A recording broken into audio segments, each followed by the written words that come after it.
Graça e paz, irmãos. Bom dia. Quero dar as boas-vindas a cada irmão e irmã. Que Deus continue te abençoando muito, aos nossos irmãos que nos acompanham pelas redes sociais. Que Deus continue cuidando de cada um de vocês, inclusive daqueles que estão doentes. Que Deus dê saúde aos nossos irmãos. Amém? E aqueles que não são da nossa igreja, que nos acompanham, sejam aqui ou online, você é muito bem-vindo. Que Deus possa continuar te abençoando nessa manhã tão maravilhosa. Os louvores falou ao seu coração? Lindas letras, não? Lindas palavras que dissemos ao Senhor e que foram entoados aqui pelos nossos irmãos. Que período também de oração oportuno. Desde a abertura, quando a nossa irmã abriu aqui, lendo Jeremias, como é bom saber que o Senhor está nos ouvindo. E como é bom saber que quando clamamos a Ele, Ele nos escuta. Amém? E agora eu quero orar com você, meu irmão, minha irmã. Tenho certeza que Deus tem uma palavra para nós. Eu, durante essa semana, mais uma vez, relutei um pouquinho só. Já aprendi ao longo dos anos, quando algo vem ao nosso coração, a gente só obedece. E eu tenho mais uma palavra aqui para vocês, só que hoje não é de Deuteronômio, é de Números, mas é a mesma história de Deuteronômio. Então eu quero orar agora. Quero orar para que Deus fale conosco, para que Deus realmente nos abençoe e nos ensine. Amém, meus irmãos? Vamos orar? Pai, muito obrigado. Muito obrigado pela tua igreja. Muito obrigado pelo teu aprisco.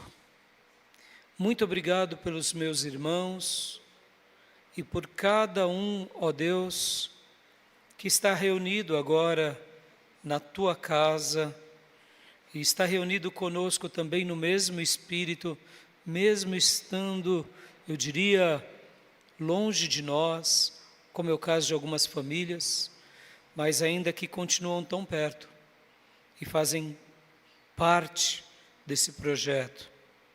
Obrigado, Deus, obrigado. Obrigado por tudo que o Senhor tem feito, tudo que o Senhor tem realizado. E agora, Senhor, nós queremos te pedir, fale aos nossos corações. Fale a nossa vida. A tua palavra, ela é o grande martelo que esmiuça a penha, que esmiuça a rocha. Ó Deus, que as rochas sejam destruídas, aquelas pelas quais atrapalham os meus irmãos de te ver, de te contemplar, de te enxergar. Que corações de pedras sejam transformados em corações de carne. Como disse o profeta Ezequiel, assim como também, Senhor, tantos outros servos teus do passado que diziam para que nós não rasgássemos as nossas vestes, mas sim o nosso coração. Ó Deus, transforma o nosso coração, e qualquer área da nossa vida que seja uma área de pedra, ó Deus, transforma em carne, algo vivo, algo que realmente circule vida, sangue, energia, calor, porque sabemos, Senhor, que é assim que o Senhor quer se revelar a cada um de nós. Eu te peço nessa hora, abençoe essa igreja, abençoe a minha vida e abençoe, Senhor, cada alma e fala conosco, em nome de Jesus. Amém. Amém, meus irmãos? Glória a Deus. Convido meu irmão, minha irmã a abrir a sua Bíblia em Números de número 14, versículo de número 24. Números 14, 24, nós estaremos lendo aqui esse texto tão especial. Durante essa semana, esse versículo ficou batendo a porta do meu coração. E uma coisa que eu aprendi é não lutar contra as coisas de Deus. Principalmente quando nós pensamos assim, não, eu já falei bastante sobre um assunto. Nunca é demais.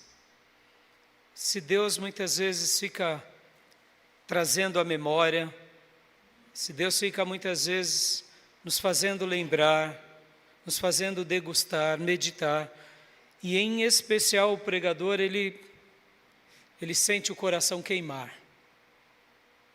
Queima o coração, e fica queimando o coração, queimando, os neurônios muitas vezes também. Há uma explosão positiva, e foi assim que aconteceu essa semana nesse texto. Eu quero ler com vocês, porque eu não tenho dúvida que Deus tem uma palavra para nós. Amém?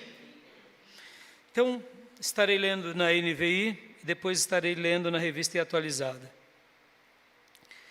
Diz assim a palavra de Deus: mas, como meu servo Calebe tem outro espírito e me segue com integridade, eu o farei entrar na terra que foi observar, e os seus descendentes a herdarão. Preste bastante atenção na primeira frase aqui da NVI. Mas, como o meu servo Calebe tem outro espírito. O meu servo Calebe tem outro espírito. Tá bom? Vamos ler agora na atualizada. É o mesmo texto, só vai dizer algumas palavras diferentes. Porém, o meu servo Calebe, visto que nele houve outro espírito, e perseverou em seguir-me, eu o farei entrar a terra que espiou, e a sua descendência a possuirá. Amém? Visto que nele houve outro espírito. Talvez você pergunte assim, mas pastor, nós temos vários espíritos? Resolvendo essa tensão imediata. Não. Nós somos um espírito, cada um de nós. Temos uma alma e habitamos num corpo. Como assim, pastor? Deus é espírito. Deus cria tudo no mundo espiritual antes de criar no mundo físico.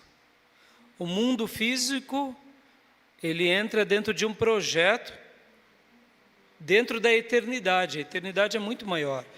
Antes de Deus criar o universo, o cosmos, Deus já era. Por isso que ele recebe o nome de o Eterno. Ele não tem começo, não tem meio e não tem fim.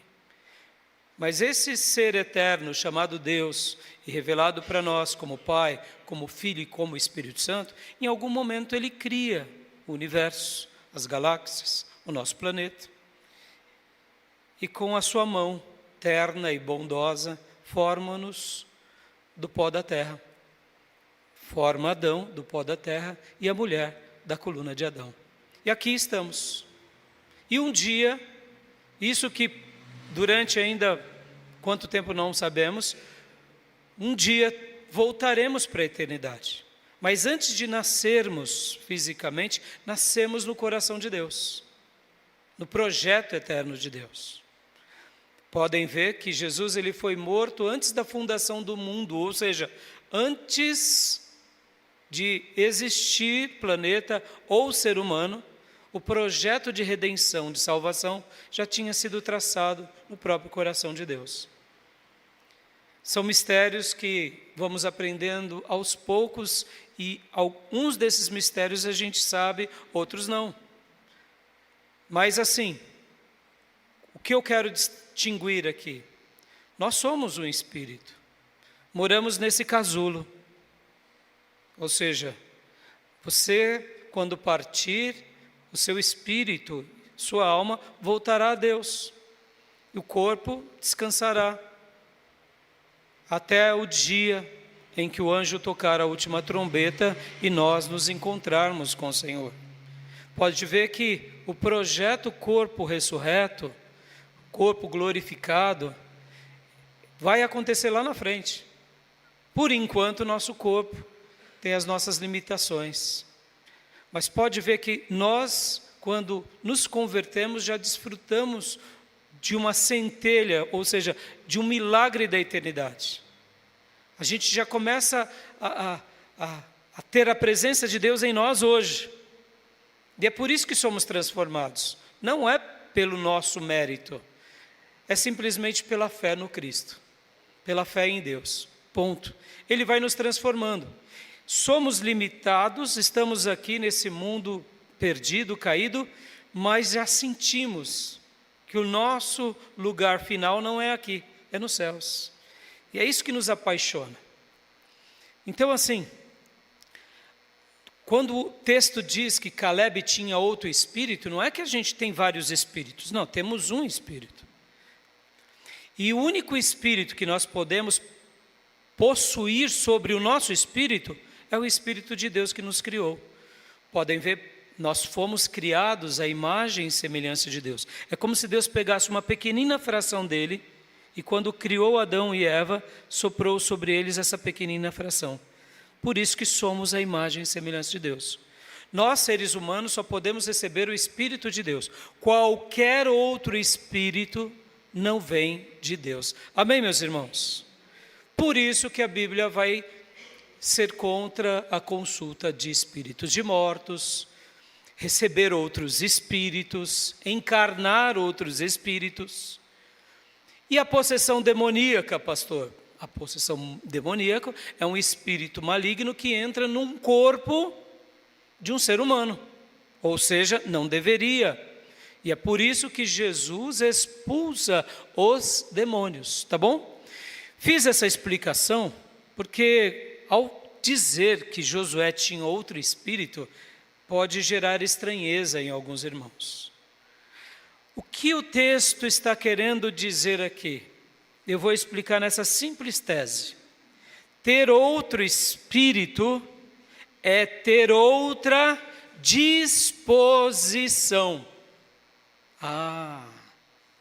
Ter outro espírito é ter uma outra resposta. Que resposta? Aquela resposta pelas quais os 10 espias tinham contaminado toda a congregação. Ter outro espírito é andar na contramão daquilo que não agrada a Deus. Aqui Josué, o texto bíblico, vai dar essa ênfase nesse sentido.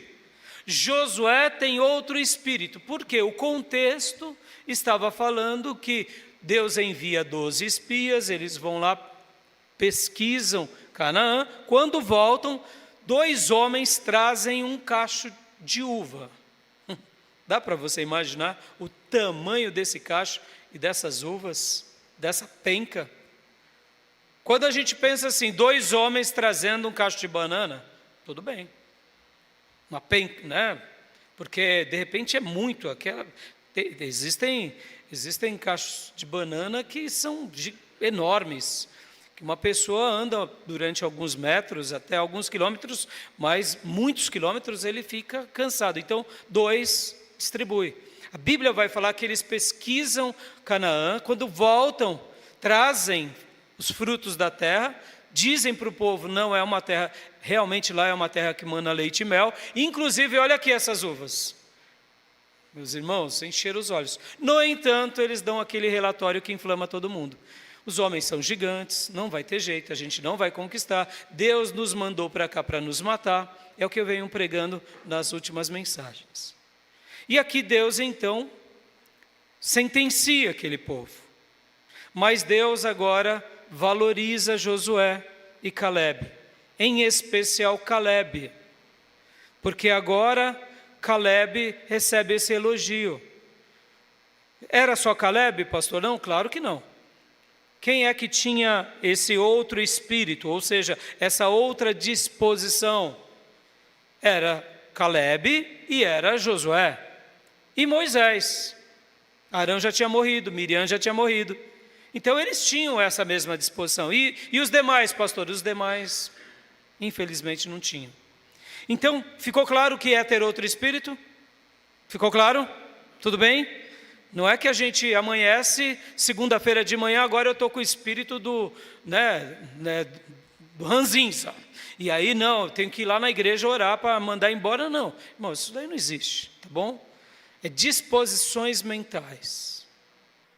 Se a gente fica oscilando o tempo todo dessa forma, é porque a gente realmente ainda não se encontrou como crente, como pessoa, como ser humano. Isso não precisa nem ser crente para ter essa disposição. A disposição tem a ver com as nossas escolhas e tem a ver com aquilo que queremos, e porque queremos, nos esforçaremos. Amém, meus irmãos? Então, não confunda isso. Ter outro espírito é muito mais do que simplesmente essas coisas que nós ouvimos, né? Fulano, né, de repente ele entrou num lugar opresso, ele ficou, pegou nele, pegou. Isso daí, irmãos, lembrem disso. Sobre um filho de Deus, não há encantamento. Amém, meus irmãos? Eu fico assim impressionado, né? Quando o irmão, muitas vezes ele tem medo de... fizeram uma macumba. Ai, pastor, ora, fizeram uma macumba. Não, descansa. Descansa. Ai, pastor, a macumba vai me pegar. Agora eu perdi o emprego por causa da macumba. Não, mas perder emprego porque perdemos emprego, ganhamos promoção. Isso mexe com a mente de quem é fraco. Como assim, pastor? Uma pessoa que faz um trabalho para prejudicar outro, na sua essência, ela já é maldosa em si ou maldoso em si. Ele vai colher da sua maldade.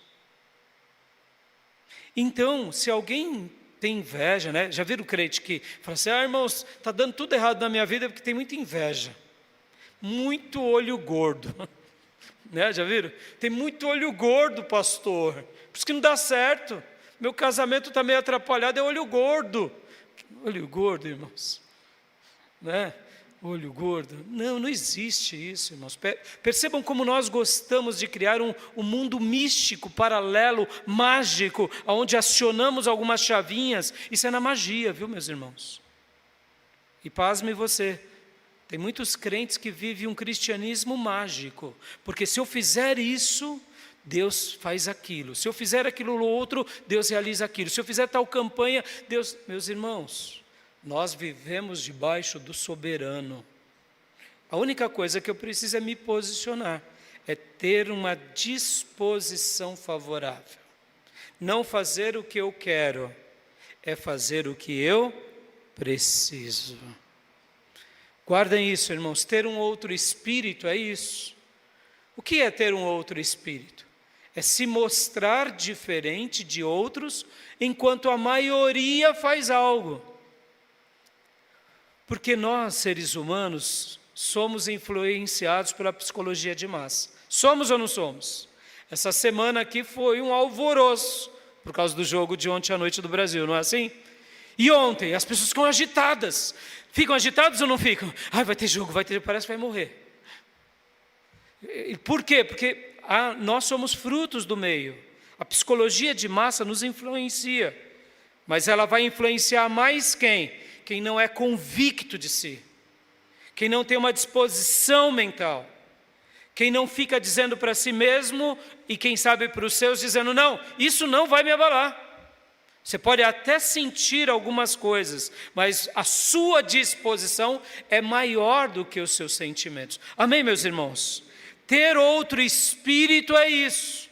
Enquanto 10 líderes murmuram, uma nação murmura, chora, pragueja, há alguém que diz: eu vou conquistar Canaã, porque o Senhor é comigo. Aleluias! Por isso que ser servo de Deus é maravilhoso, meus irmãos. Nós nos alimentamos de outra fonte. E eu quero falar sobre Josué, porque, irmãos, essa história tem a ver muito com um livro clássico, inclusive, da literatura mundial, chamado O Velho e o Mar. O Velho e o Mar. Escrito por um homem chamado Ernest Hemingway. Esse livro, ele conta a história de um pescador cubano chamado Santiago, em que ele entra no mar revolto para pescar. E, bom, meus irmãos, eu nunca pesquei em alto mar e eu não tenho vontade, né? Um passeio de lancha é uma delícia, um passeio de barquinho é uma delícia, mas entrar no alto mar para pescar, olha, meus irmãos, não é para mim, não é a minha praia. Mas assim, eu tenho vontade de um dia ir para matar a curiosidade, mas assim, com aquela ressalva, né? Eu prefiro outras coisas. Mas a história, né, do Velho e do Mar, que conta essa história de Santiago, esse pescador cubano, então ele entra no mar revolto para pegar um peixe, e lá enquanto ele está pescando, ele pega aquele peixe que é chamado merlin, que para nós a gente tem como nome de peixe-espada, sabe? E ele está lutando com o mar revolto com aquele peixe. Imagina, meus irmãos, aquele peixe é quase que um leão das águas de bravura. Ele pula, ele salta da água, ele puxa o barco, ele quebra muitas vezes, né, como que é o nome? O anzol. Ele quebra, porque o pescador tem que ser muito experiente. E ali ele fica por horas lutando contra aquele peixe em alto mar, e ele vence, consegue. Mas o peixe era tão grande, que agora então ele não conseguia colocar o peixe dentro do barco, porque ele era muito grande e a luta foi muito feroz. E agora então o que acontece? Ele coloca amarrado do lado do barco. Só que agora ele tem que fazer o caminho de volta. Só que lembra que eu disse? Era um mar revolto. Só que agora ele está regressando e, querendo ou não, aquele peixe está sangrando um pouco. E são muitas horas, porque a tempestade levou ele para muito fundo, e a batalha com o peixe foi muito... O peixe querendo fugir foi mais mar adentro. Então estava muito longe. Mas ele, com muita paciência, agora estava voltando para casa, levando o seu troféu. Mas essa ida demorou muito. E o sangue do peixe arrastou, contaminou, e outros peixes começaram a mordiscar esse merlin. E começam a mordiscar, ele tenta espantar, mas não tem jeito, não tem o que ele possa fazer. Se ele tenta colocar o peixe dentro do barco, o barco afunda. Então ele deixa do lado de fora. Resumindo, quando ele chega em praia, só tem a carcaça. Só a carcaça. Porque ele foi para muito fundo. Contei essa história desse clássico, O Velho e o Mar, porque é a história da nossa vida. É a história da nossa vida. As maiores conquistas serão nos mares revoltos. Muitas vezes nós não teremos muita coisa para contar, a não ser mostrar uma carcaça. Será um triunfo. Melhor seria trazê-lo, né, inteiro, para você poder comer aquilo. Qual que é a lição de moral aqui do livro? Cuidado, porque muitas vezes você está num projeto, achando que está conquistando tudo, mas você corre um risco de vida, e quando chegar, só vai ter espinho, não vai ter carne. Na sua empreitada não vai ter carne, E o que um pescador precisa para alimentar a sua família? É espinho. O pescador precisa de peixe. Essa história, ela mostra muito as nossas conquistas da vida, que são fúteis, que são inúteis, que são troféus, mas de espinhos. Nós estamos agora diante de alguém que tinha uma outra disposição, mas que não trouxe um troféu de espinho. Nós estamos diante de uma outra pessoa, que é Josué, e que vai para a pescaria durante, eu poderia dizer, 40 anos, mas depois desses 40 anos ele vai lá e traz o seu Merlin e dá comida para a sua família. Por quê?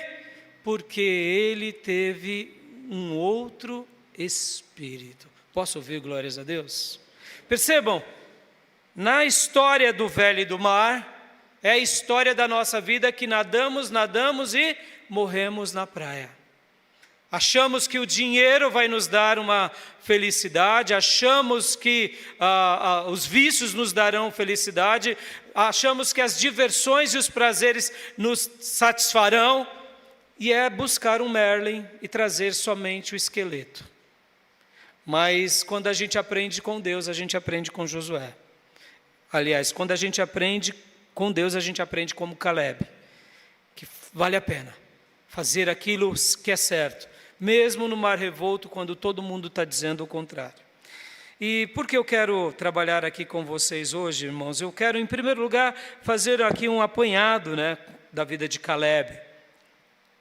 Porque Caleb, ele realmente persevera em seguir ao Senhor, como lemos. Sua fé era inabalável, sua coragem era admirável, sua ousadia era tenaz e sua esperança incomparável.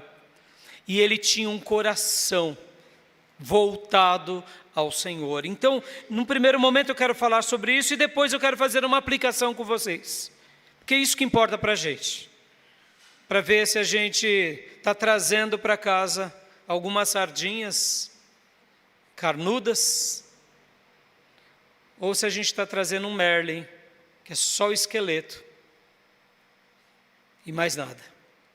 Então, vamos ler aqui alguns textos bíblicos, meus irmãos. Nós lemos 14, 24, agora eu quero ler com vocês uma outra porção, que está ainda aqui, no versículo de número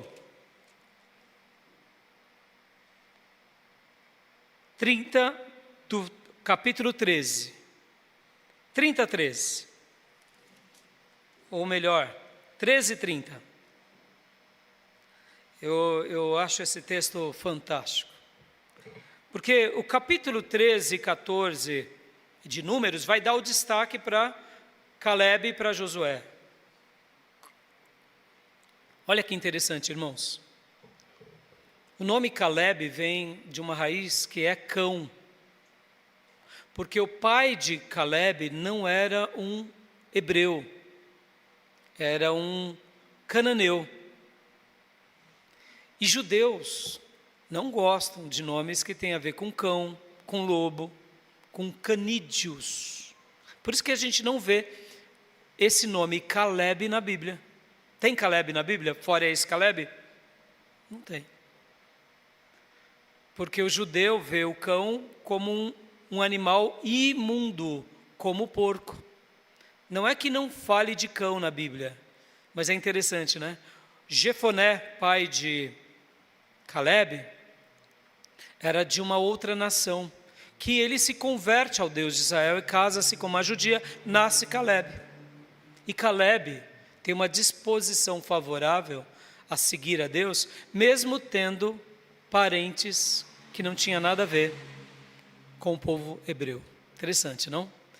E Caleb, olha só, o capítulo 13 e 14 vai dar destaque para Josué e Caleb. Mas percebam que o Números, diferente de Deuteronômio, vai dar ênfase para Caleb. Não é que Josué não fazia um papel de honra.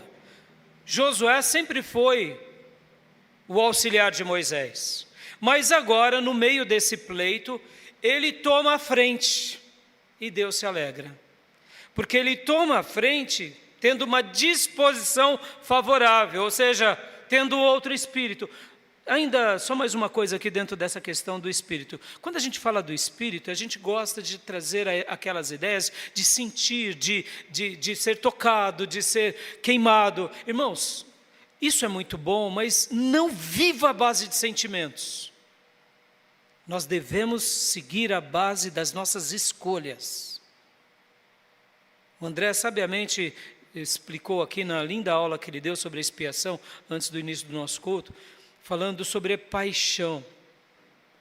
Paixão sem amor não é nada, é uma emoção de um final de semana, ou de uma época, passa.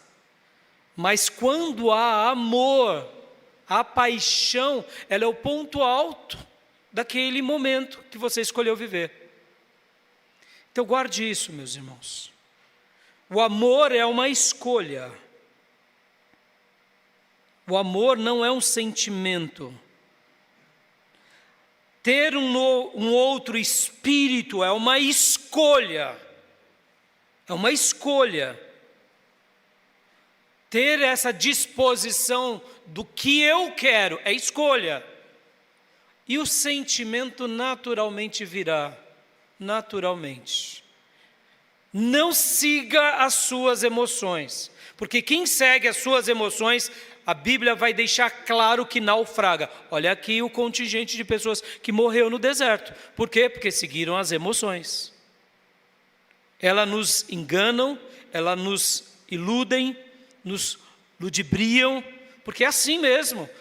Mas é por isso que nós olhamos aquilo e avaliamos e falamos, não, aqui são caminhos de morte. Parece ser caminho de vida, mas é de morte. E o que nós fazemos? Nós esperamos sentir? Não! Nós tomamos uma decisão mesmo não querendo fazer. Amém, meus irmãos? Isso é fé. A fé é convicção, a fé é certeza. E você caminha, mesmo não sentindo. Você faz, mesmo não sentindo. E na caminhada o sentimento vai nos invadir. A presença de Deus vai nos tocar. O milagre vai acontecer. E a gente vai glorificar Deus. Mas percebam, há uma disposição, há uma escolha. Sejam maduros sobre isso. Tá bom, meus irmãos? Voltando aqui. O capítulo 13 e 14 vai dar um destaque para Caleb. E aqui, olha só que interessante, no 13, como eu mencionei, no 13:30, diz assim: então Caleb fez o povo calar-se perante Moisés e disse: subamos e tomemos posse da terra, é certo que venceremos. Olha só, o povo está lá no azedume, na contenda, né, no derrotismo, na tragédia, e como que se Moisés não estivesse lá, nem o tabernáculo. E aqui ele toma uma posição, fez o povo calar-se. Vamos ir lá para o arraial, no deserto, aqui em Cades Barneia. Meus irmãos, deve ter sido um momento memorável. Eu imagino que Caleb, vendo ali os 10 líderes das 10 tribos influenciando a multidão, o povo vai para as tendas, começa a murmurar nas tendas, depois começa a chorar e de repente eles estão numa reunião e vem Caleb e bate na mesa. Está ilustrando aqui nos nossos dias. Chega! E a voz dele ecoando em todo o acampamento. O Senhor prometeu que nos daria a terra. Vamos conquistar. Coisa linda, não? É ou não é? Para você que está do time de Caleb. Mas nesse dia não foi lindo não, porque era só azedume, não foi?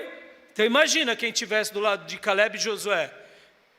Ia ser mal visto, né? Por toda a comunidade. Quem sobrou? Sobrou a família de Caleb, a família de Josué e a família de Moisés. Quem mais? Mais ninguém, meus irmãos. Imagina um contingente de milhões. 3 a 4 milhões.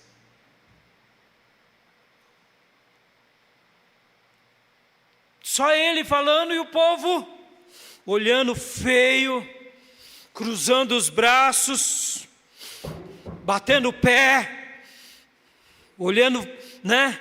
Percebam, foi essa energia. Mas qual que foi a disposição dele? A disposição dele foi seguir a Bíblia, foi crer. Leia comigo agora na revista e atualizada ou corrigida, nas versões mais clássicas, esse mesmo texto. Eu gosto demais desse versículo nesses outros textos. A revista e atualizada diz assim: então Calebe fez calar o povo perante Moisés e disse: eia! Ponto de exclamação. Eia! Subamos e possuamos a terra, porque certamente prevaleceremos contra ela. Eu gosto desse eia. Esse eia eu acho muito legal. Quando a gente estuda a língua original, o que é esse eia? É uma interjeição de ânimo. Seria mais ou menos o nosso eia também. Talvez você já ouviu esse eia! Papai falando, mamãe, ou vovó, né? Tá uma bagunça lá na família, e um brigando com o outro, e a vovó ali quietinha. E aí vem o sobrinho, aí vem as cunhadas, e começa. Aí de repente a vovozinha só levanta, eia! Todo mundo para, não é assim? A matriarca falou, ou o patriarca. Lindo, né, meus irmãos? Isso é lindo. O que é uma interjeição de ânimo? A outra palavra nossa, na nossa língua: coragem! Coragem! Olha, como é gostoso ouvir, não é? Com essa ênfase. Ou senão, força! Força! Irmão, força! Tem hora que a gente só precisa de ouvir isso. É ou não é, irmãos? Na vida não é assim? Ou vamos! Eu não aguento mais. Vamos, irmão, vamos! Aleluia! Isso vem como uma pérola para a nossa vida. Outra interjeição de ânimo. Bora! Bora! Bora! Ou senão, ânimo! Avante! Firme! Lindo, né? Agora, deixa eu dar uma melhorada, deixa eu dar uma temperada, porque eu não tenho como esquecer do nosso país continental. Né? O nosso país é fantástico. Lá no norte, essa interjeição de ânimo, eles falam assim: égua! Ou se não, lá ainda no norte, diz: pai d'égua! Pai d'égua. Interessante, né? E no Nordeste? No Nordeste é a minha casa, né? A Nídia odeia essa expressão. Ela fala que é um palavrão. E a intervenção de ânimo é oxente, né? Ou senão, oxi, bichinho, né? Interjeição, é legal, né? Ou senão, ane égua. Nordestino fala isso, né? Então, chega lá. Anetado, quer ver outra expressão? No Sudeste, aqui em Minas, uai. Ou se não, sou. Já viram sou? Ou se não, trem. Trem. Eu fico imaginando aqui, por que eu estou contextualizando, dando esse tempero aqui, meus irmãos? Talvez você já ouviu um Calebe na sua vida tantas vezes, na sua cultura, na sua história. Deus já pôs. Deus está pondo um Calebe aqui, diante de vocês. Está entendendo? E Deus vai continuar colocando Calebes para nos tirar da vida de derrota e para a gente poder realmente conquistar as conquistas de Deus. Não os Merlins que não vão servir para nada, mas de fato as conquistas, porque aqui vocês têm que lembrar que esse episódio de Números 13 e 14 foi logo no comecinho que eles estavam no deserto. logo no comecinho. Ou seja, antes de Deus ter sentenciado a todos eles, mas Josué e Calebe fizeram o quê? Eia! Não vamos desistir. Aí talvez você diga assim, mas e aí, pastor? E aí que eles passaram 40 anos, bora conquistar a terra. Aleluia. Posso ouvir glória a Deus, meu? Porque quando você fala isso no meio de um azedume, é fácil. Mas se manter na mesma disposição, ou seja, no mesmo espírito, por toda a vida, isso é um milagre maravilhoso. Vamos voltar aqui para o Sudeste, agora para São Paulo. Em São Paulo a gente usa muito a expressão meu, né? E no Centro-Oeste, nossa. E no Sul, aí o Sul é ba, tchê, né? São expressões, né, de interjeição. Estou fazendo isso, irmãos, porque esse ei aqui diz muita coisa. Diz muita coisa. E ele é como se ele pedisse licença para Moisés. Eu imagino essa cena. Moisés está ali falando, tentando resolver. Ele, chefe, posso? Aí o chefe dá um passo para trás. Ele, eia, vamos conquistar a terra. Deus prometeu. Bora, avante. E aí o povo é povo. Deus não te chamou para ser povo. Deus te chamou para ser filho, filha, lavado e remido no sangue do Cordeiro, amém? Calebe tinha outra disposição, tinha outro espírito, e por essa razão ele era perseverante. A gente vê aqui na fala do 13:30, que ele é um homem de fé. Ele não se abala pelas pessoas, pelos gigantes, pelas construções dos cananeus, porque Jericó já tinha muralhas imensas. Ele estava preso em Deus. Ele tinha uma coragem admirável. Por quê? Porque logo quando ele fala aqui, meus irmãos, olha só o que diz lá no versículo de número 8 do capítulo 14. Porque agora Calebe e Josué tomam a frente desses eias, desses bora, desses ânimo, e começa a tentar despertar o povo. Mas o povo não se dá por vencido. E no capítulo 14, no versículo de número 6, vamos ler que vale a pena. 14:6, vou ler na NVI. Josué, filho de Nun, e Calebe, filho de Jefoné, dentre os que haviam observado a terra, rasgaram as vestes. Percebam, eles não ficaram só no eia, no bora, no tchê, no oxe, no oxente. Eles estavam tentando chamar a atenção do povo. Sabe aquela ideia, irmãos? A gente está vendo o povo morrer e eles estavam fazendo o que eles poderiam. E eles rasgam suas vestes e dizem a toda a comunidade dos israelitas, abre aspas, a terra que percorremos em missão de reconhecimento é excelente. Ou seja, tudo que os espias disseram é verdade, é excelente. E porque principalmente é a nossa terra. Continuando, versículo 8. Se o Senhor se agradar de nós, presta bastante atenção nessa palavra. Se o Senhor se agradar de nós, se Ele se agradar de nós, Ele nos fará entrar nesta terra, onde mana leite e mel, e a dará a nós. Somente não sejam rebeldes contra o Senhor, e não tenham medo do povo da terra, porque nós os devoraremos como se fossem pão. A proteção deles se foi, mas o Senhor está conosco, não tenham medo deles. Vamos lá, vamos agora, vamos imaginar de novo o momento tão espetacular. Calebe toma frente, pede para Moisés, dá licença, chefe. E aí ele chama o povo.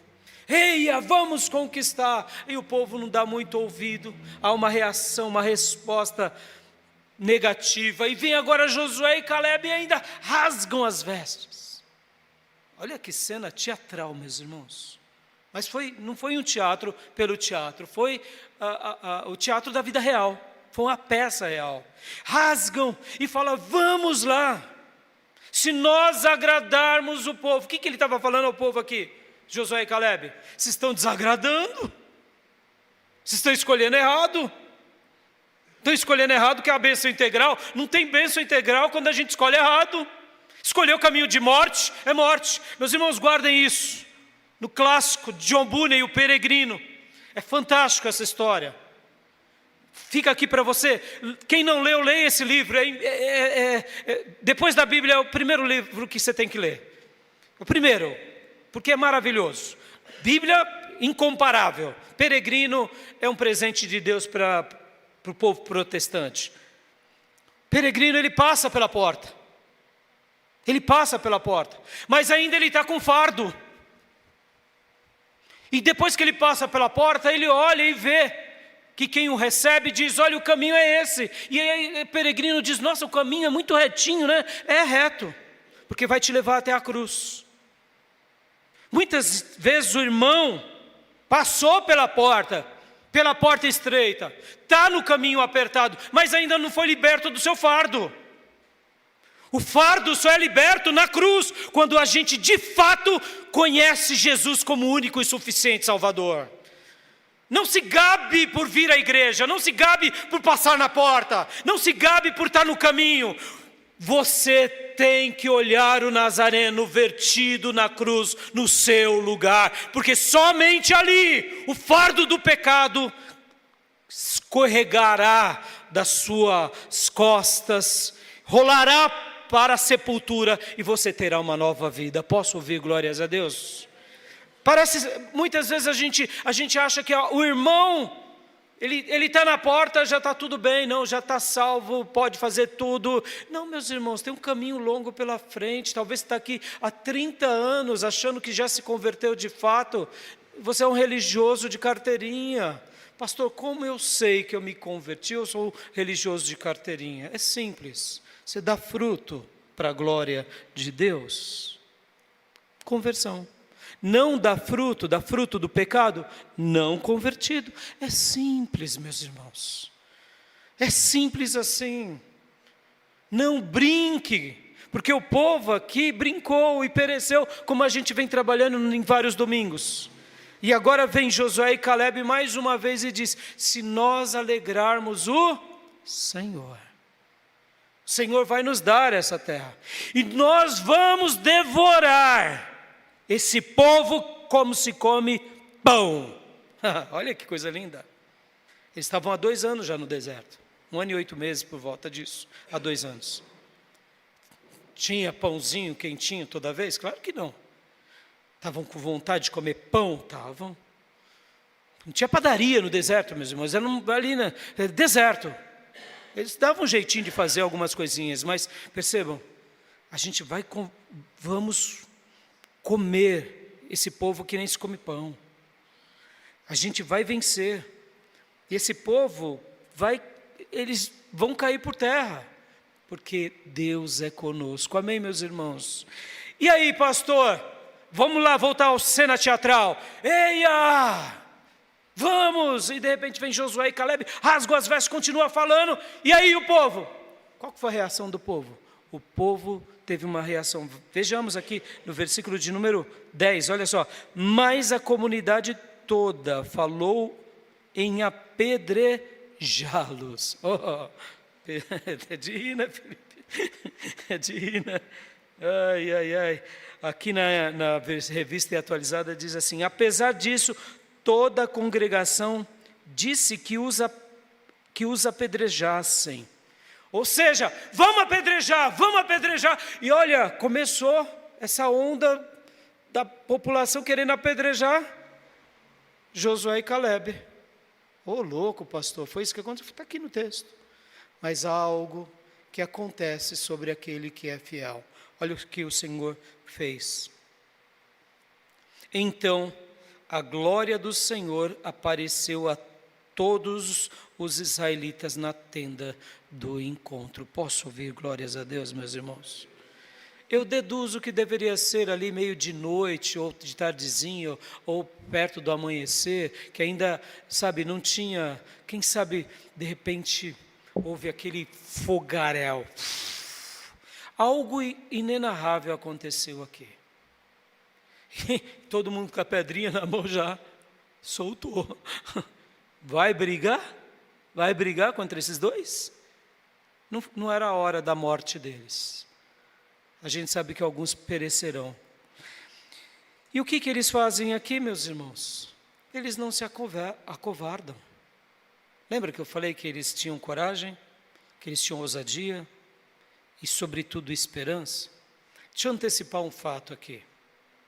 Deus sentencia aquela nação, aquele povo, eles vão morrer no deserto, Deus manda eles voltarem lá para o Sinai, para ficarem agora esperando passar os 40 anos de juízo. E o que acontece?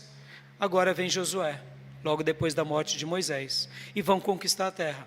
Com quantos anos está agora Caleb? 85 anos. E sabe o que a Bíblia fala? Que ele tinha força como um jovem. E ele conquista Hebrom. Perceba, meus irmãos, a vitalidade dele, a energia dele, o vigor dele, é isso que Deus tem para a tua vida hoje e na tua terceira ou quarta idade, em nome de Jesus. Amém, meus irmãos? Não para você batalhar com uma espada, mas para você batalhar com as armas de Deus e vencer tudo o que Deus tem para você. Basta a gente ter o quê? Um outro espírito. Ele teve esse espírito, ele permaneceu com esse espírito, ele continuou nesse espírito, a fé dele continuou sendo testada e aprovada, ele continuou vencendo e enfrentando. O inimigo externo, que eram os cananeus, o abateram, e os inimigos internos, que eram seus próprios irmãos, fizeram com que eles desfalecessem? Também não. Por quê? Porque ele tinha outro espírito, e dessa forma a tenacidade, a esperança e a coragem dele ia sendo apenas fortalecida. Para eu fechar esse ponto, para mim ir para o meu último ponto, para as aplicações, eu vejo em Josué que ele era um homem de perseverança, um homem de fé, um homem de coragem, um homem de ousadia, um homem de esperança e um homem que aprendeu a amar a Deus. Abra agora comigo em Deuteronômio 1,36, porque está contando a mesma história.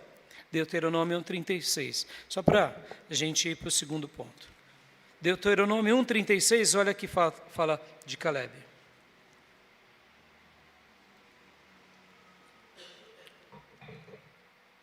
Exceto Caleb, filho de Jefoné, ele haverá, e eu darei a ele e aos seus descendentes a terra em que pisou, pois seguiu o Senhor de todo o...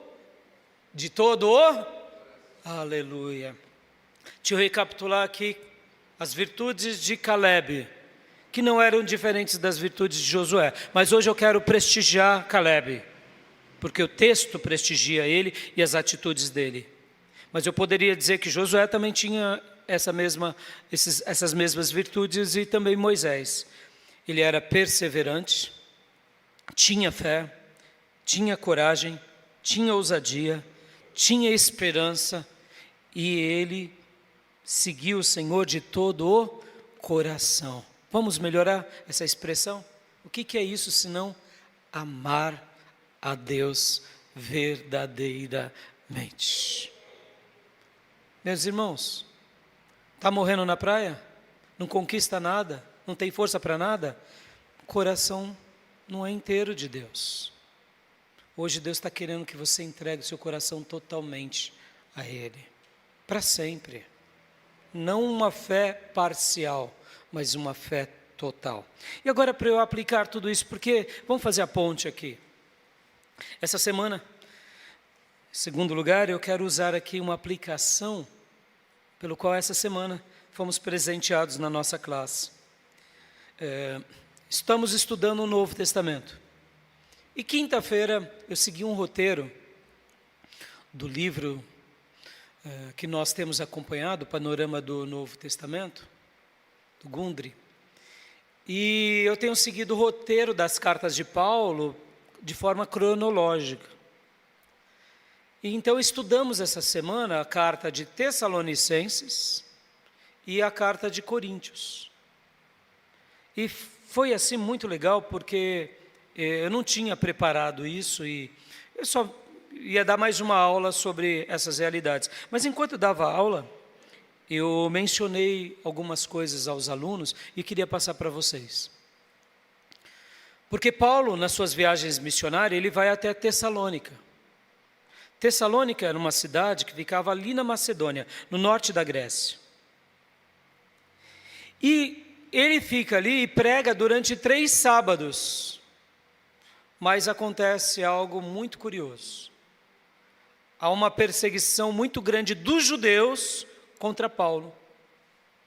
Então Paulo pega e foge, ou seja, ele fica ali menos de um mês. A gente não sabe, não completou 4 semanas. Foi 3 sábados e alguns dias. Então quase um mês. E aí ele vai então para a Bereia, uma outra cidade que Atos vai falar que eles também eram muito aplicados, inclusive eram mais nobres do que os tessalonicenses. Porque além de tudo, eles ouviam a palavra e examinavam segundo as Escrituras. Então Paulo agora fugindo, porque não chegou o dia de Paulo ser morto, ele e os demais companheiros dele, saem de Tessalônica, mas a igreja que foi edificada ali, guardem isso, meus irmãos, 3 semanas. 3 semanas. Imaginem essa cena. Paulo está ali pregando na sinagoga, ganha o líder da sinagoga, ganha uma pessoa ilustre que morava do lado da sinagoga, e ganha o tesoureiro da cidade. Ou seja, não era pouca coisa. E então agora vem essa perseguição dos próprios judeus, querendo matar Paulo, e ele foge, e vai para Bereia. E agora vem Timóteo e diz, olha, Paulo, como que você imagina que ficou essa igreja? Recém-criadas. Estamos falando de uma igreja que tem 1 mês de duração, em média. Como que você imagina? Vamos para lá, pregamos, as pessoas aceitam a fé, vem um alvoroço da cidade querendo impedir os líderes, impedir os irmãos se converterem a Cristo. Como que vocês acham que essa igreja viveria sem Paulo e sem os missionários que ali estavam? Timóteo passa as informações para Paulo. Como que, vamos lá, na nossa avaliação, a gente diria que essa obra afundou, não afundou? Afundou ou ela prosperou? Vamos ser sinceros, irmãos, eu estou aqui há 30 anos pregando, tem hora que tem irmão que há 30 anos parece que cresceu 1 centímetro, outro regrediu 20 centímetros. Qual é a impressão que a gente tem? Seja honesto comigo, você deve conhecer um monte de crente, que tem nome de crente, tem jeito de crente, carrega a Bíblia debaixo do braço que nem crente, mas é crente.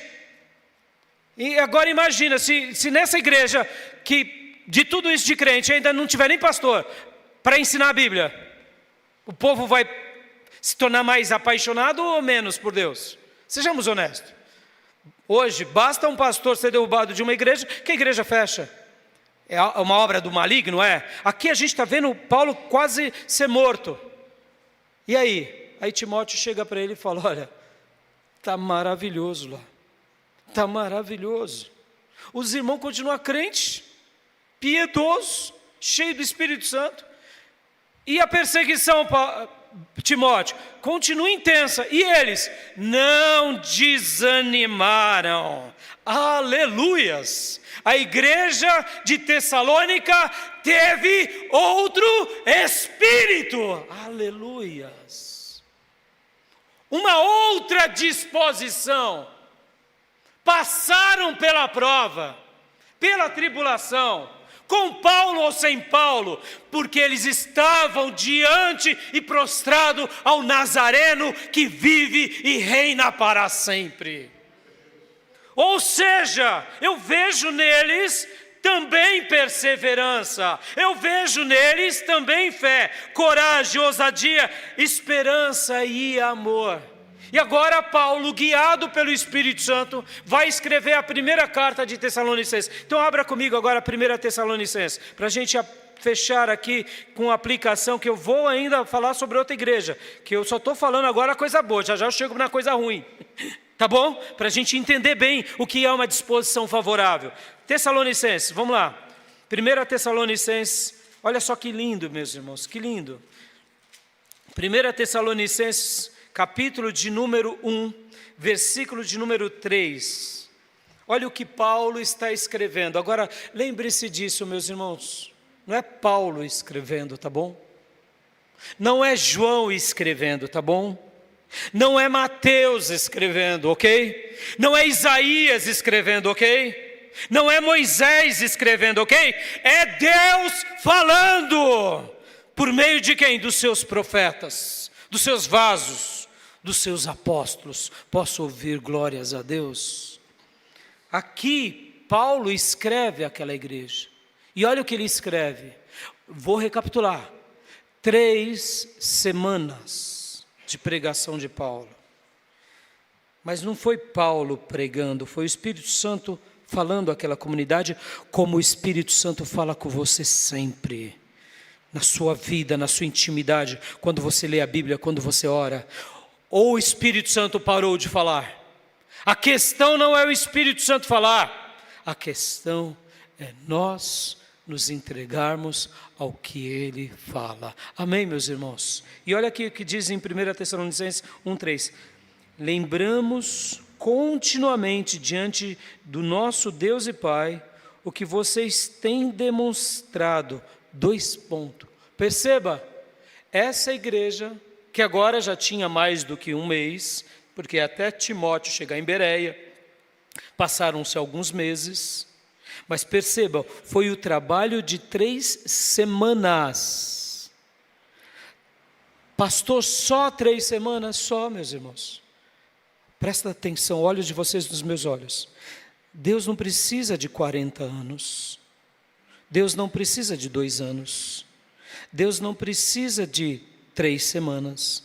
Deus precisa de um dia com o seu coração inteiro. Só isso. Quando a gente tem uma entrega total, inteira, o milagre acontece. A vida muda. A gente reescreve uma nova história. Por quê? Porque a gente aprende a ter agora um espírito favorável, ou seja, uma outra disposição diante de Deus. Continuando aqui. O que eles têm demonstrado, percebam, não é que eles têm verbalizado, eles têm demonstrado. É comportamento. Meus irmãos, aprenda isso. Escute as pessoas, seja carinhoso com elas, como eu procuro ser com todos vocês. Mas leia o comportamento. As palavras podem mentir, mas o corpo e os atos dizem sempre a verdade. Amém, meus irmãos? Eu sou crente, pastor, eu tenho aqui 20 anos de igreja, eu canto no ministério, e o comportamento de gadareno, então você é crente? Não, aqui, meus irmãos, eles têm demonstrado, 2 pontos, o trabalho que resulta da fé, aleluia, guarde isso. Aquela igreja foi ministrada e nasceu fé nelas. E essa fé não era uma fé apenas na mente e no coração. Havia trabalho, havia obras. Continuemos. O esforço motivado pelo amor. Ué, pastor, como assim? Eles tinham amor. E o que eles faziam com o amor? Era só sentimento, irmão, eu te amo, mas eu posso ajudar o irmão, falar, irmão, deixa o irmão, pastor se vira com o irmão. Não, era um amor que regaçava as mangas, porque o amor é o que o amor faz. E a última virtude dessa igreja, e a perseverança proveniente da esperança em nosso Senhor Jesus Cristo. Aleluias! Eles estavam sofrendo como Paulo sofreu, mas eles continuavam esperando no Senhor. Se Paulo sofreu, eu vou sofrer também. Tudo bem, está no pacote. Está no pacote. Cristo morreu por mim. Eu não tenho uma morte autorredentiva, mas eu sigo os passos dele, sofrerei. E louvado seja Deus, quando sou digno, considerado digno de sofrer pelo nome daquele que nos remiu. Aleluias. Ou seja, essa igreja tinha fé, essa igreja tinha amor, e essa igreja tinha esperança. E Paulo então escreve a primeira carta e depois escreve a segunda carta, louvado seja Deus. O que Caleb tinha, meus irmãos? Lembra que eu falei? Caleb tinha perseverança, Caleb tinha fé, Caleb tinha coragem, Caleb tinha ousadia, e tinha também o que? Amor. Percebam que as virtudes nos acompanham, seja no Velho Testamento ou no Novo. Agora vamos lá, Paulo sai de Tessalônica, vai para Bereia, e depois ele vai para uma outra cidade que vocês conhecem bem, que é a cidade de Corinto. Lá Paulo fica em Corinto 1 ano e 8 meses. Salvo engano, 1 ano e 8 meses, é isso, 1 ano e 8 meses. Mais de 1 ano e meio. E lá Paulo edifica uma igreja. E essa igreja de Corinto tinha fé? Não, tudo bagunçado e misturado. Tinha fé, mas era uma fé misturada. E o amor? Que amor o quê? Se galfinhavam. Viviam se pegando. Coisa horrorosa. Divisão, tinha 4 divisões dentro da igreja. 4 tribos, 4 panelas. E o Paulo? E o Paulo que tinha ganhado aquele povo? O Paulo que tinha ganhado aquele povo agora já não era mais o líder.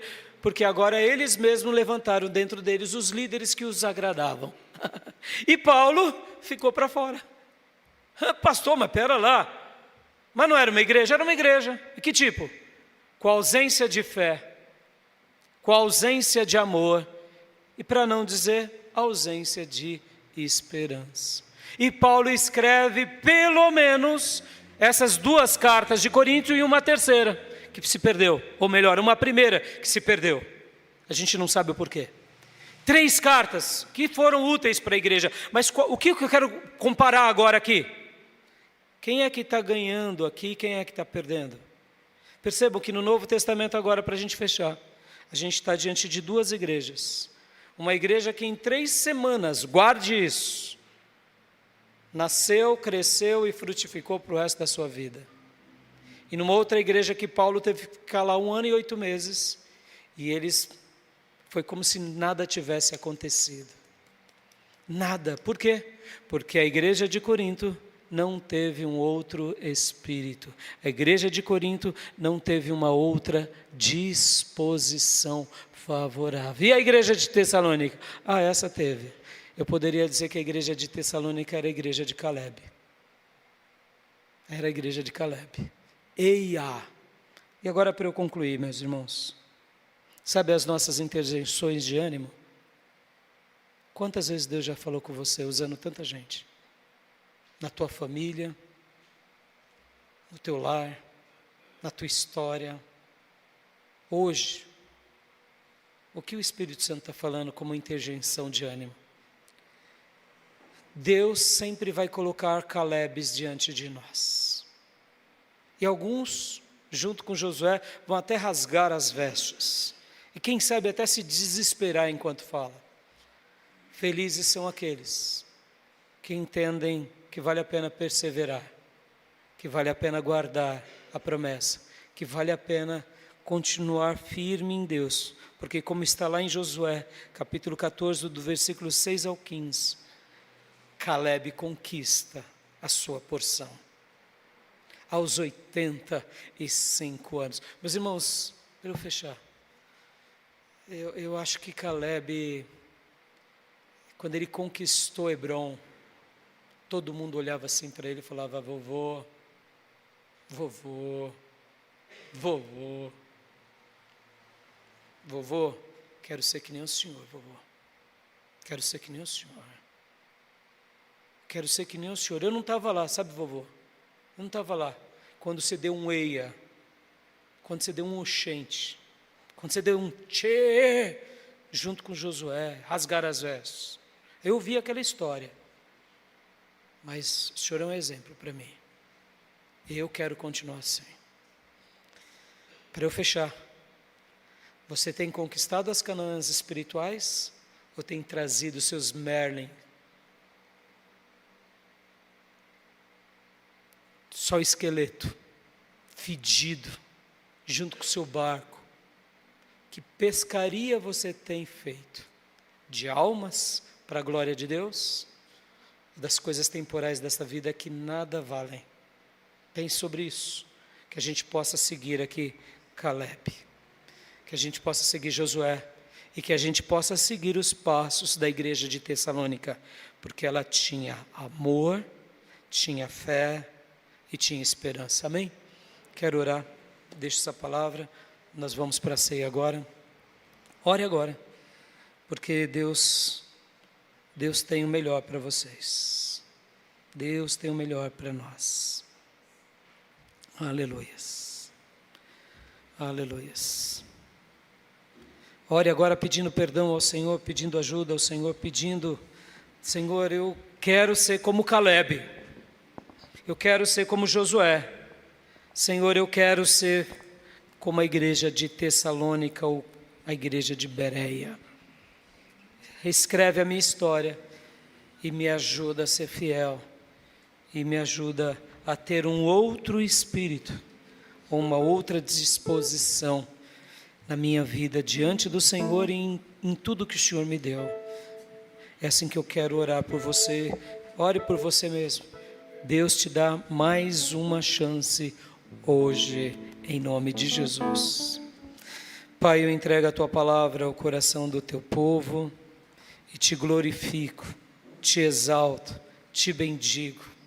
Muito obrigado pela vida de Caleb, pela vida de Josué e pela vida da igreja de Tessalônica. Continue falando aos nossos corações e continue nos abençoando, em nome de Jesus. Amém. Amém, meus irmãos. Amém. Vamos para a ceia? Glória a Deus. Glória a Deus. É porque Ele vive, você vai vencer. Amém, meus irmãos? Ter um outro espírito, ter uma outra disposição favorável. E guarde isso no seu coração, irmão. Quando a gente prega aqui, né, ainda mais o calor da oratória, parece que a gente fala, né, como se nós fôssemos perfeitos. Longe disso. Quantas vezes na minha vida, principalmente no início da minha caminhada, que eu pensava, não vou conseguir dar mais um passo. E no momento de ceia como hoje, eu dizia: Senhor, me ajuda. E uma oração que eu aprendi a fazer é: Senhor, muda o meu coração, muda a minha mente. E depois que o Senhor mudar, eu não tenho dúvida que eu não vou voltar mais atrás. E olha, irmãos, como eu vi Deus trabalhar, mudando sentimentos meus, pensamentos, vícios, irmãos. Eu lembro que um dos vícios que mais me acabava era o tabagismo. Meus irmãos, como eu fumava. Comecei fumando cedo demais. Eu sei que não parece, mas vou fazer 55, eu sei que não parece. Se não fosse a peruca, se tivesse um cabelinho aqui, eu ia para uns 30. Mas eu comecei, na minha infância, era comum fumar, todo mundo fumava. E eu com 12 anos, comecei a fumar com 12 anos de idade. Escondido, é claro. Meu pai fumava também, então o clima da minha casa era meio poluído, né? Com 14 anos eu comecei a trabalhar. Aí eu já era homenzinho, né? Menino, tirava leite, mas eu já podia comprar o meu cigarrinho. Com 17 anos eu me converti. Então, foi entre 12 e 13 anos que eu comecei a fumar. Porque eu lembro, só para vocês terem uma ideia, só podia fazer a primeira comunhão lá na paróquia quem tinha 12 anos. E eu fiz a minha primeira comunhão. Inclusive eu cheguei pro padre e falei: padre, ele falou: qual é o seu pecado, meu filho? Menino, 12 anos, né, irmão? Tá cheirando a leite, né? E eu falava: eu tô fumando escondido, padre. E por ironia do destino, a paróquia estava em construção e a gente ficou num ambiente assim, como um campo, né, próximo da paróquia. Foi ali o confessionário, né? E no bolso do padre tinha um minister. Aí eu fiquei meio em conflito, né? Ele falou: ó, reza aí uns Pai Nosso, umas Ave Maria, né? E não fuma mais, viu, menino? Eu: tá bom, seu padre. E ali, estou contando isso para vocês, sem culpar, né? Cada um segue o seu caminho. Dentro do catolicismo, algumas coisas para eles é comum. Mas sabia que também antigamente, entre os protestantes, isso era comum? Sabia que os protestantes na Inglaterra fumavam cachimbo? E aí, graças a Deus, pararam com isso? Porque vicia do mesmo jeito. E a gente tem que fugir de tudo que vicia. Amém, meus irmãos? Mas voltando, aos meus 17 anos, quando eu me converti, eu já fumava no mínimo um maço por dia. Muitas vezes eu acordava de noite para fumar. A primeira coisa que eu fazia era colocar um cigarro na boca. E eu me lembro que um dia eu estava lá no pregão da Bolsa. Eu sei que as horas já passaram, irmãos, mas deixa eu contar isso para você, para te mostrar que Deus pode atuar na tua vida também. E eu tinha ficado 3 dias sem fumar lá na Bolsa.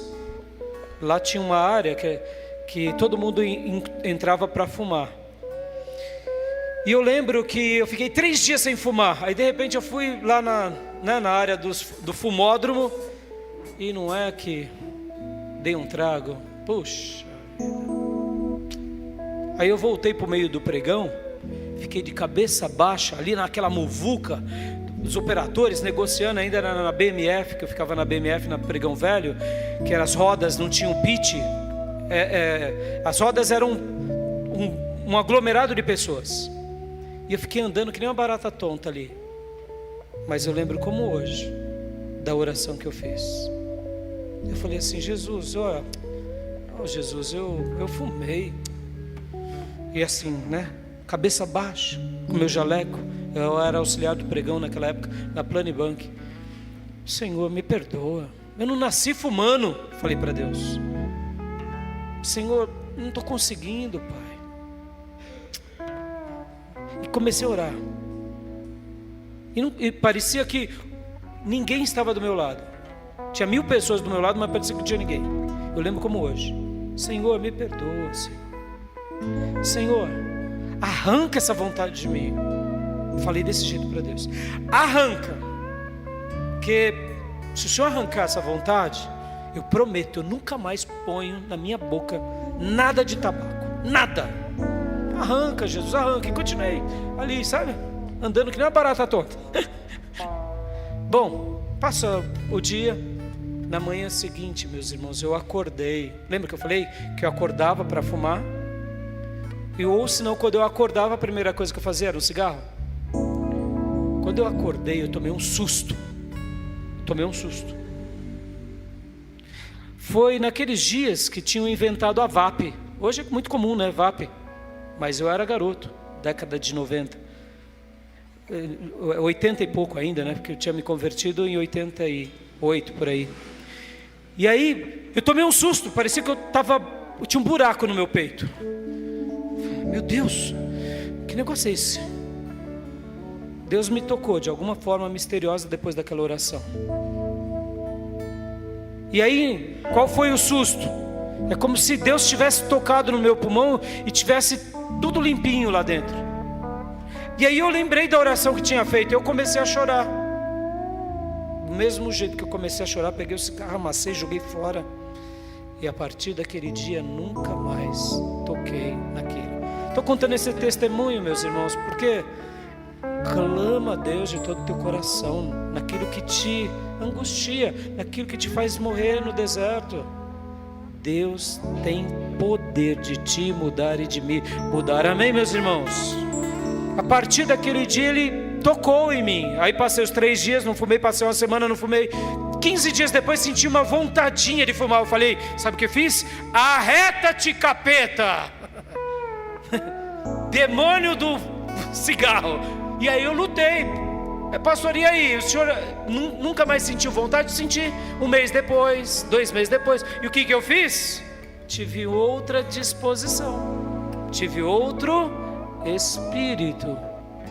Vai ser assim na tua vida, em qualquer área. Clame ao Nazareno, confie nele e você vai ver ele mudando a tua vida. Não é assim que a gente canta?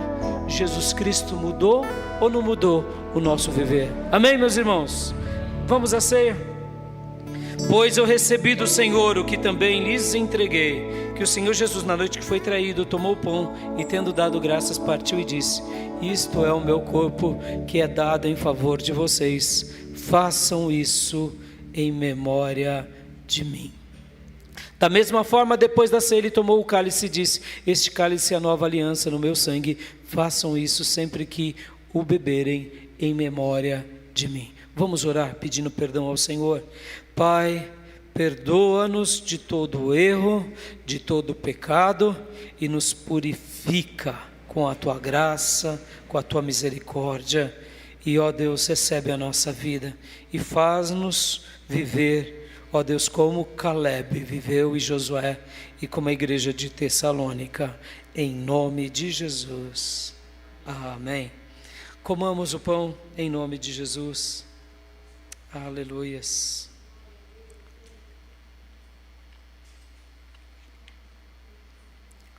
Aleluias. Bebamos o suco de uva.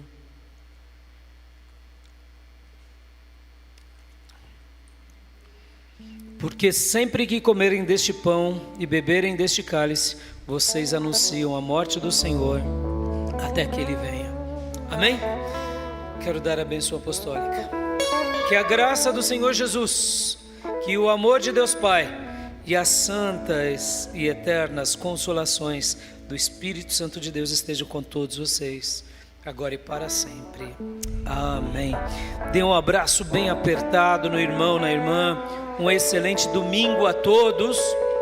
Aos nossos irmãos que nos acompanham nas redes sociais, Deus te abençoe, um excelente domingo. Deus abençoe a todos. Está encerrado o nosso culto.